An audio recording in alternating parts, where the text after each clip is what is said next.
اعوذ باللہ من الشیطان الرجیم بسم اللہ الرحمن الرحیم السلام علیکم۔ میرا نام نائلہ طارق ہے اور میں آج آپ کے لیے جماعت برائے چہارم کے اسلامیات کا سبق نمبر 4 اللہ تعالیٰ کے حقوق کی پڑھائی اور وضاحت پیش کروں گی۔ اللہ تعالیٰ کے حقوق۔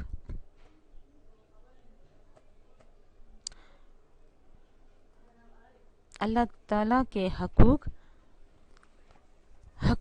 حق کی جمع ہے اور حق کے معنی ہے وہ کام جو ہم پر فرض ہے، وہ کام جو ہم نے ہر حالت میں کرنا ہے، چاہے کچھ بھی ہو جائے ہم نے وہ کام کرنا ہے۔ حق کا یہ مطلب ہے، یعنی کہ ہمارے ذمے کچھ کام ایسے ہیں جو ہم نے اللہ تعالیٰ کی طرف سے جو ہم نے ہر حالت میں پورے کرنے ہیں۔ وہ کیا ہے؟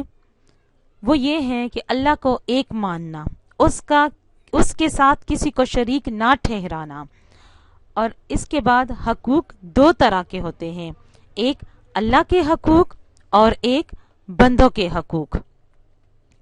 اللہ کے حقوق، اللہ نے ہم پر بہت سے احسانات کیے، ہمیں چاہیے کہ ہم ان کو پہچانیں۔ اللہ کے حقوق کیا ہے؟ اللہ کے حقوق میں یہ ہے کہ اللہ نے ہم پر بہت سے احسانات کیے۔ ان احسانات میں کیا ہے؟ انسان کو زندگی گزارنے کے لیے صرف ہوا، پانی اور محض جسمانی صحت جیسی نعمتوں ہی کی ضرورت نہیں ہوتی، بلکہ اسے محبت اور پیار کرنے والے لوگوں کی بھی ضرورت ہوتی ہے۔ تو ان پیار اور محبت کرنے والے لوگوں میں اس نے ہمیں رشتے بنائے، اور ان رشتوں میں سب سے بہترین رشتہ ماں باپ کا رشتہ، پھر اس کے بعد بھائی بہن کا رشتہ، پھر اس کے بعد اور بہت سارے رشتے بن جاتے ہیں۔ اس کے علاوہ اللہ پاک نے ہمیں اس دنیا میں زندگی گزارنے کے لیے سورج، چاند، ستارے، پانی، ہوا، درخت وغیرہ، اس کے علاوہ ہمارا جسم، آنکھیں، دل و دماغ، یہ سب نعمتیں اللہ پاک کی طرف سے ہمیں ملی ہیں، اور یہ ہمیں مفت میں ملی ہیں۔ ہم نے ان نعمتوں کے لیے کوئی قیمت ادا نہیں کی، صرف ایک کام کرنا ہے ہم نے، اور وہ کیا کرنا ہے؟ ہمیں صرف اللہ کی عبادت کرنی ہے۔ اگر ہم اس دنیا میں کسی سے ایک چیز لیں تو ہمیں اس کی قیمت ادا کرنی پڑتی ہے، چاہے وہ 5 روپے کی ایک کینڈی ہی کیوں نہ ہو، لیکن اللہ پاک نے ہمیں وہ نعمتیں دی ہیں جن کے بغیر ہمارا گزارا ممکن نہیں۔ یہ سلائیڈ جو آپ کو نظر آ رہی ہے، سلائیڈ پہ ایک پکچر ہے۔ اپنی عبادتوں کو بھی محض اللہ کی توفیق سمجھیں۔ ہماری ساری عبادتیں مل کر بھی اللہ کی کسی چھوٹی سی نعمت کا بدلہ نہیں بن سکتی۔ آپ کو سمجھ آئی؟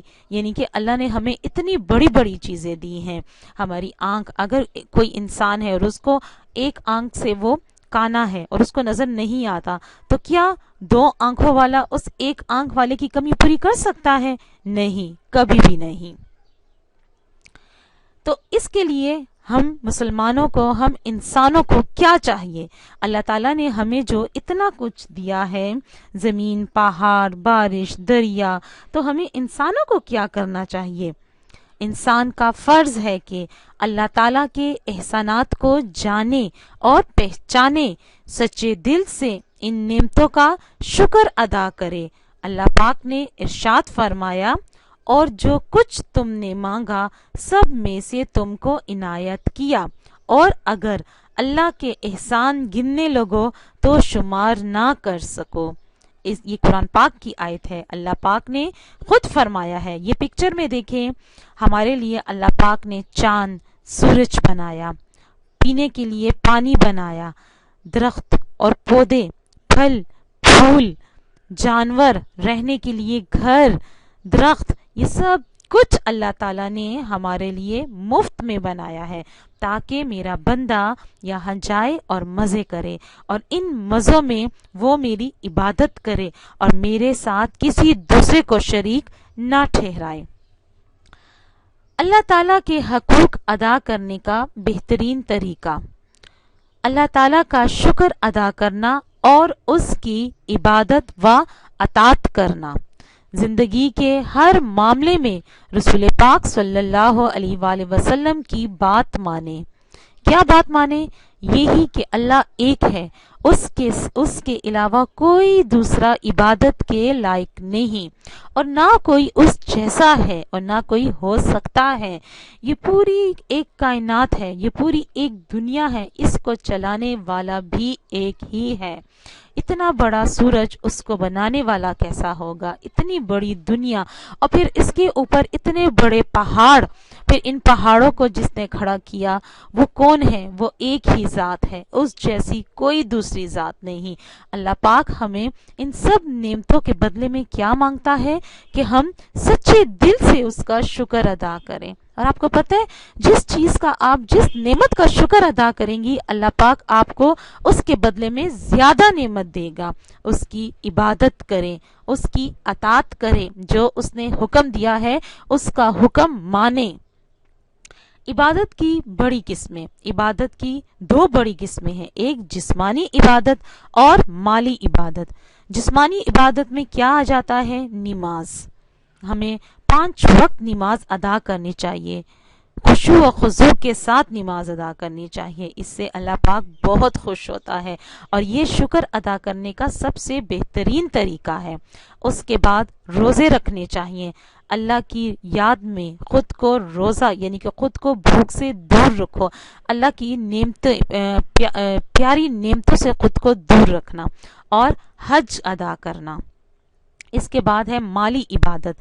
مالی عبادت یعنی کہ وہ مال جو ہم کماتے ہیں، اس میں سے اللہ کا بھی حصہ ہے، ہمیں اللہ کی راہ میں وہ مال ادا کرنا چاہیے۔ کیسے؟ کبھی زکوٰۃ کی صورت میں، کبھی صدقے کی صورت میں، کبھی خیرات کی صورت میں، اور کبھی غریبوں کی مدد کرنے کی صورت میں۔ اگر ہم یہ کام کریں گے تو اس سے ہمارا مال کم نہیں ہوگا، بلکہ ہمارا مال صاف اور زیادہ ہوگا، اور اس کا ایک دوسرا اللہ پاک کے ہاں ہمارا یہ مال وہاں پر جمع ہوتا رہے گا۔